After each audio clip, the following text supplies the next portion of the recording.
Professeur Simkilo Chokabale, pouvez-vous nous parler d'un livre ou d'un auteur congolais ou africain méconnu que vous pensez mériter plus d'attention? Il y en a beaucoup. Il y a beaucoup d'auteurs congolais. Bon, méconnu, ça dépend. Parce qu'un auteur, vous pouvez dire qu'il est méconnu alors qu'il ne l'est pas. Tout comme vous pouvez dire que non, celui-ci est très connu et vous demandez aux gens, bon, il y en a pas, surtout pas celui-là. Bon, en RDC, il y a ceux qui aimaient beaucoup lire Mudimbe, qui aimaient beaucoup lire Ngal, et toute cette génération-là a été attirée par les œuvres de Ngal. Aujourd'hui, les jeunes Congolais, beaucoup ne connaissent plus ces grands écrivains là-bas.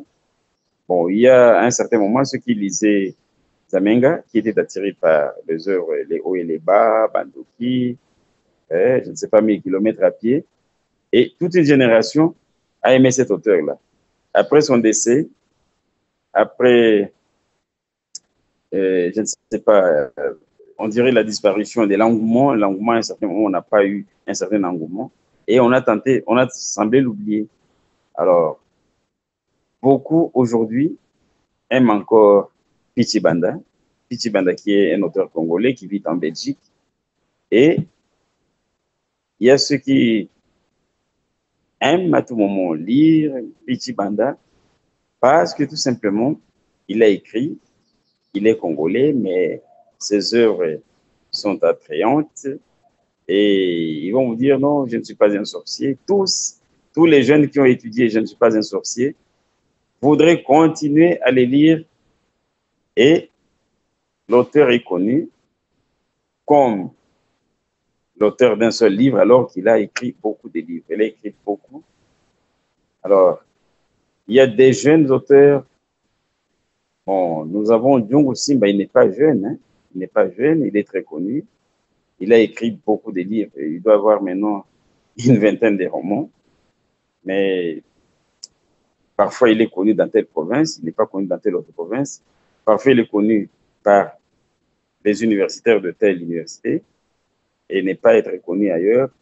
Alors, pour nous, tous ces auteurs-là, ils ont beaucoup écrit et les Congolais devaient lire. Ils doivent lire la fiction de la RDC écrite par les auteurs qui nous reprennent notre vie, notre façon, qui nous racontent le fait réel de la RDC en les rogneurs et nous allons voir comment cela est familier ou bien étrange ou encore comment c'est un peu drôle, un peu rocambolesque, un peu imaginatif.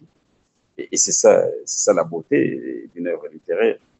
C'est que parfois ça vous tient aux entrailles, parfois ça vous libère, parfois ça vous émancipe, parfois ça vous embrouille. Et supporter, tenir dans la lecture, c'est accepter de lire. Et les nouveaux, et les anciens, et les jeunes auteurs, il faut lire tout le monde quand on a le temps. Et ceux qui sont déjà dans le monde de lettres savent bien que plus on lit, et les jeunes, et les anciens, plus on s'imprègne de réalité culturelle d'un pays.